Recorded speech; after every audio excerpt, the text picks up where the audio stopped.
Welcome back. We are continuing our discussion of Pirkei Avot, of sagely wisdom that is passed down through the generations. We are currently in the process of going through the Zugot. These are different pairs of sages who lived at the same time, and they both posit different ideas, typically on the same topic. So we're moving through the generations, and we're getting into a new pair of sages. So we are in with Yehuda ben Tabai, Shimon ben Shetach, Kibu Mehen. Okay, so you have Yehuda ben Tabai and you have Shimon ben Shetach. So we're going to first do Yehuda ben Tabai, and the next one will be Yehuda and Shimon ben Shetach. Okay, here we go.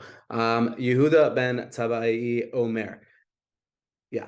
Yehuda ben Tabai Omer al ta'as atzmecha ka'orchei hadinin. So we're going to start the conversation of judgment, of when you're playing the role as judge, how you should view the people in front of you, and how you should delineate judgments in the most appropriate way possible. Okay, so he says al ta'as atzmecha ka'orchei hadinin, that you should, when people are in front of you, you should not play the part of advocate. Okay, and when these litigants are standing in front of you, you should look at both of them as if they're guilty. Okay, so that's point two. Point one is that you're a judge and not a lawyer, and point two is that you should view the litigants both as guilty, and we'll get into why. Okay, and niftarin milfanecha yu beinecha kezachayin and lastly, when you have rendered a verdict, you should view them both as being innocent once they've accepted the judgment upon themselves. Okay, so we have these three different elements. We work a lot in threes here, so we're going to break down these three different aspects and try and understand what it means to render judgment appropriately, and when we're given that position of judging others, how to do it in the best way possible that renders the best possible verdict. Okay, so part one is that we should not play the part of an advocate, that we shouldn't play the part of a lawyer when we're playing the role of judge. So for first comment that we're going to deal with is by the Rosh Bates, and he says he's taught in this particular part of the Mishnah, Rabbi Yehuda Tabai is speaking directly to judges. He's not necessarily talking to the layman, even though there's a lot for us to learn throughout this, and it's easy for someone to quickly veer off. But we learn in this particular case for a judge that they shouldn't take sides.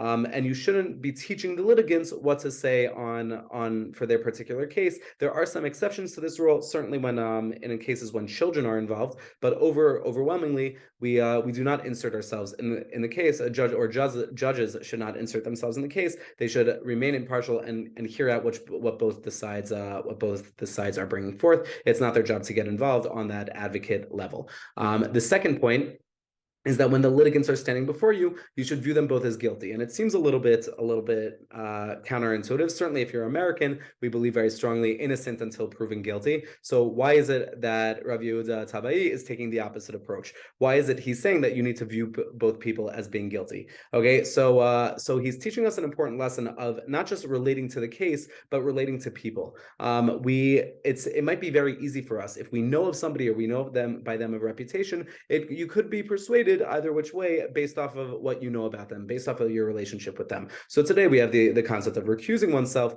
but if you're not in a position to recuse yourself, or you only know them by reputation and it's not enough to recuse yourself, you say, I don't know them personally, you're giving yourself the out by saying, I view them both as being guilty. So it's their responsibility to prove why they're not guilty. And even on the flip side, when we're told that we should judge everybody positively, we should look for the best in everyone, right? That we learned earlier that you should give everybody the benefit of the doubt. That's in the case of looking at people objectively, but it's not judging in between two people. When two people are against each other, then you need to take a different approach. It's not viewing both people as positively, but rather, as Rav Yehuda Tabai is stating, he's saying that what you need to do, you need to view them both as guilty, and then at that point, you're not going to be persuaded in either direction, and you can come at it from an impartial approach. And lastly, the third point that's brought up is that when the litigants are leaving your presence, you should look at them as if they are both innocent, even after you've rendered a guilty verdict against one of them.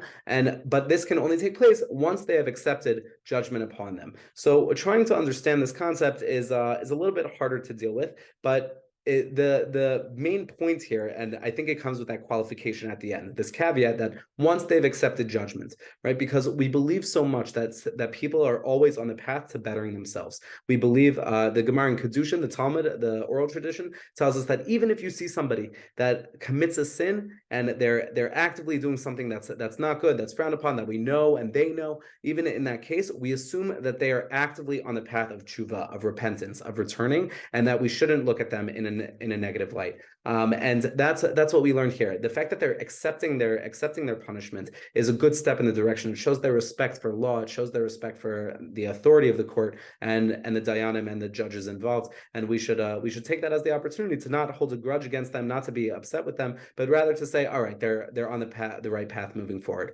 That will do it for us today. Wishing you an amazing day. God willing, we will continue learning tomorrow.